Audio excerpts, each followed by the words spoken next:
Good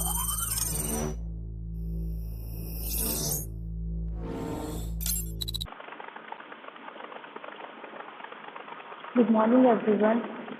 हम लोगों ने लास्ट क्लास में पढ़ा था सी के बारे में और सी का प्रोग्राम पढ़ा था, उसी को हम लोग आज कंटिन्यू करेंगे। बेसिक स्ट्रक्चर ऑफ सी, हम लोगों को बेसिक स्ट्रक्चर देखना है कि सी का बेसिक स्ट्रक्चर क्या होता है, हम सी के प्रोग्राम को किस तरीके से बनाते हैं और कैसे उसके फंक्शन को डिक्लेयर किया जाता है। तो फर्स्ट पार्ट जो होता है सी में, जो सबसे पहले हम लोग डिक्लेयर करते हैं वो एक कमेंट लाइन होता है।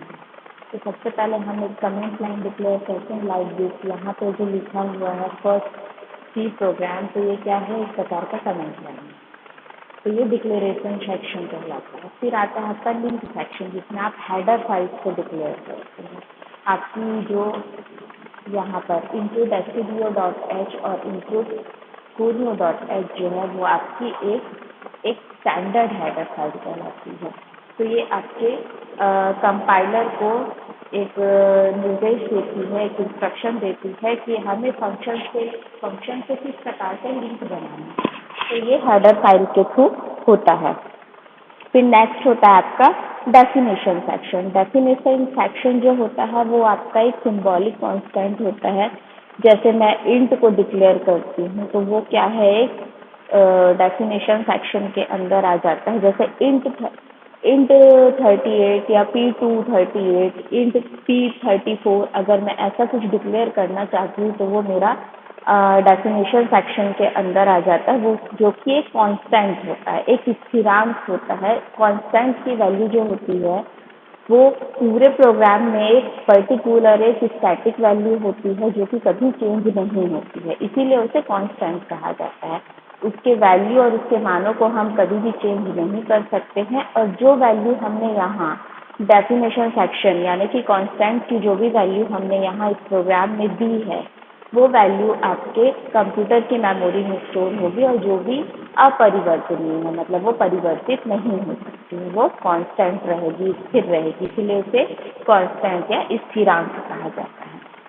अब होता है आपका ग्लोबल वेरिएबल डिक्लेरेशन।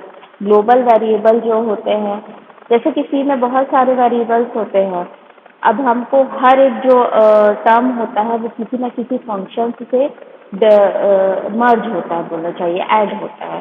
तो हमारे जितने भी फंक्शंस है वो उन हर फंक्शंस में एक ना एक वेरिएबल जो होता है वो रहता है, और एक से अधिक फंक्शंस के लिए जब हम लोग किसी वेरिएबल को डिक्लेयर करते हैं तो वो ग्लोबल वेरिएबल होता है। तो इसे हम प्रोग्राम के, आपके मेन ब्लॉक ऑफ प्रोग्राम के ऊपर डिक्लेयर करते हैं, क्योंकि जो भी हमारे मेन फंक्शन के अंदर जितने भी टर्म्स होंगे वो मर्ज होंगे आपके ग्लोबल वेरिएबल से, इसीलिए हम उसे ऊपर ही डिक्लेयर कर देते हैं। फिर आपका आता है मेन फंक्शन। मेन फंक्शन में आप प्रोग्राम में लिखे हुए सारे जितने भी प्रोग्राम के जो फंक्शंस होते हैं उनको एक ब्लॉक होता है जो कि मेन फंक्शन के अंदर आता है। मेन फंक्शन के बाद आपके जो लोकल वेरिएबल होते हैं जो आप डिक्लेयर करते हैं वो लोकल वेरिएबल मेन फंक्शन के अंदर डिक्लेयर होते हैं।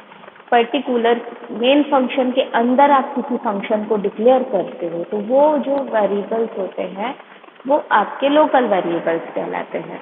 नेक्स्ट होता है आपका एग्जीक्यूटेबल पार्ट। एग्जीक्यूटेबल पार्ट में आप स्टेटमेंट्स देते हैं और फिर आपका प्रोग्राम एग्जीक्यूट होता है। ठीक है, तो ये हमारा एक बेसिक स्ट्रक्चर है सी के लिए। ये सिंपल सी प्रोग्राम है, इसका ऑलरेडी मैंने वीडियो बना के डाला हुआ है, आप चाहो तो देख सकते हैं। फिर है आपका नेक्स्ट टॉपिक जो कि है टोकन इन सी। सी में बहुत सारे टोकन होते हैं, और टोकन का मतलब एक यूनिट, एक इकाई होता है जिसके थ्रू आप उसमें जितने भी कीवर्ड्स होते हैं, जितने भी वर्ड्स होते हैं वो आपके टोकन कहलाते हैं सी के लिए। अब सी टोकन्स अलग अलग प्रकार के होते हैं, जैसे कि फर्स्ट होता है आपका कीवर्ड। कीवर्ड एक सी टोकन होता है। इफ, व्हाइल, ऑटो, ब्रेक, ये सारे आपके कीवर्ड्स होते हैं जो वर्ड्स आप सी के कंपाइलर जो यूज़ करता है, बोलना चाहिए। ये जो वर्ड होते हैं जो कंप्यूटर जानता है, कंप्यूटर की लाइब्रेरी में ये वर्ड्स ऑलरेडी होते हैं, तो ये सारे जो वर्ड होते हैं ये कंपाइलर जानता है। उसके ऑलरेडी लाइब्रेरी में स्टोर होते हैं, ये सारे कीवर्ड कहलाते हैं। सी लैंग्वेज में कहा जाए तो 32 कीवर्ड्स होते हैं। ये सारे कीवर्ड्स जो है ये 32 कीवर्ड्स होते हैं जो सी के लाइब्रेरी में ऑलरेडी मतलब कंपाइलर में ऑलरेडी स्टोर्ड होते हैं, और आप जब भी इनका यूज़ करेंगे तो सारे कीवर्ड्स आप यूज़ कर सकते हैं इजीली। फिर आपका है कांस्टेंट। कांस्टेंट जैसे कि मैंने पहले कहा कि कांस्टेंट एक बोलते निर्धारित एक इकाई होता है, एक निर्धारित मान होता है जो कि चेंज नहीं हो सकता, वो कांस्टेंट होता है। कांस्टेंट कोई भी वैल्यू हो सकती है, कोई भी न्यूमेरिकल वैल्यू हो सकती है, कोई भी कैरेक्टर वैल्यू हो सकती है जो कांस्टेंट कहलाती है। इसका मान एकदम एक्यूरेट होता है जो कि परिवर्तित नहीं हो सकता, और कांस्टेंट में जो भी वैल्यू आप देंगे वो वैल्यू कंप्यूटर के मेमोरी में स्टोर होती है। आपके कांस्टेंट यहाँ पर दो प्रकार के मेन कांस्टेंट होते हैं, न्यूमेरिकल कांस्टेंट होता है, कैरेक्टर कांस्टेंट। न्यूमेरिकल कांस्टेंट के अंदर आपके इंटीजर आ जाते हैं 1 2 3 0 48 38, तो ये सारे जो वैल्यूज होते हैं ये इंटीजर के अंदर आते हैं। फिर आता है आपका रियल या फ्लोट जो होते हैं, रियल या फ्लोट न्यूमेरिकल कांस्टेंट होते हैं जो पॉइंट वाइज होते हैं, दशमलव में लिखे जाते हैं, जैसे कि 3.1 3.15 2.4, ये सारे जो होते हैं ये आपके रियल या फ्लोट कांस्टेंट कहलाते हैं। फिर आता है आपका कैरेक्टर कांस्टेंट। कैरेक्टर कांस्टेंट जो होते हैं वो आपके या तो सिंगल कैरेक्टर हो सकते हैं या तो string. Single character like A B C ये सारे आपके सिंगल कैरेक्टर कहलाते हैं। और स्ट्रिंग कांस्टेंट का मतलब होता है मैंने किसी वर्ड को ग्रुप में लिखा, वो वर्ड है जैसे राम। राम 3 वर्ड का एक समूह है, RAM राम। राम क्या हो गया, मोर देन 1 कैरेक्टर्स उसमें है तो वो एक स्ट्रिंग होता है, तो वो जो स्ट्रिंग कहलाएगा जैसे राम, रायपुर, मध्य प्रदेश, छत्तीसगढ़, दिल्ली, तो ये सारे जो हो गए ये जो वर्ड्स होते हैं ये आपके कैरेक्टर कांस्टेंट के अंदर आ जाते हैं। या किसी सिटी का नाम हो सकता है, किसी व्यक्ति का नाम हो सकता है, या आप ABC लिख रहे हैं तो ये भी क्या है, कैरेक्टर कांस्टेंट है जो कि स्ट्रिंग होता है, स्ट्रिंग कैरेक्टर कांस्टेंट कहते हैं।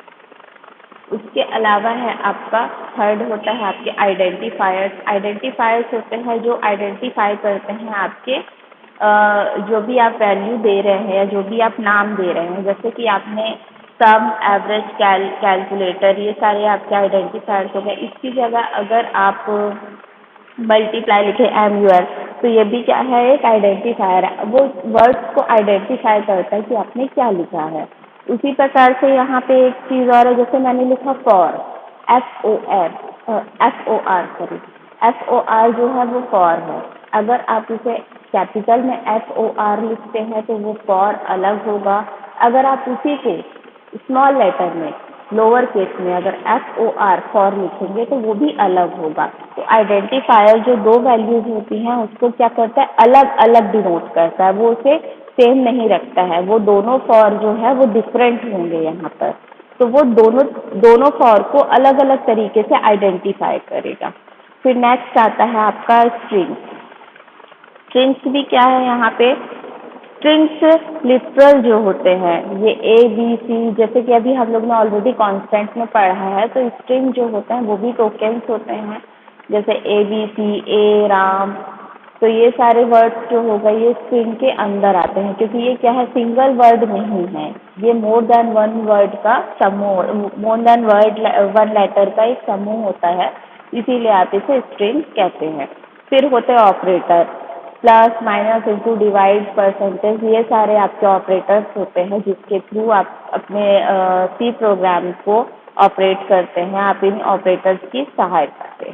फिर स्पेशल सिंबल्स, सी में आपके अलग अलग स्पेशल सिंबल्स होते हैं, कर्ली ब्रेसेस होते हैं, आपके कॉलन होता है, सेमी कॉलन होता है, ये सारे आपके स्पेशल सिंबल्स होते हैं। तो ये सारे जो होते हैं ये सब आपके keywords, concept, identifiers, strings, operators, special symbol, ये सब आपके सी के टोकन में आ जाते हैं, या आप इन्हें टोकन इन सी बोल सकते हैं, जिसके थ्रू आपका सी का प्रोग्राम बनता है।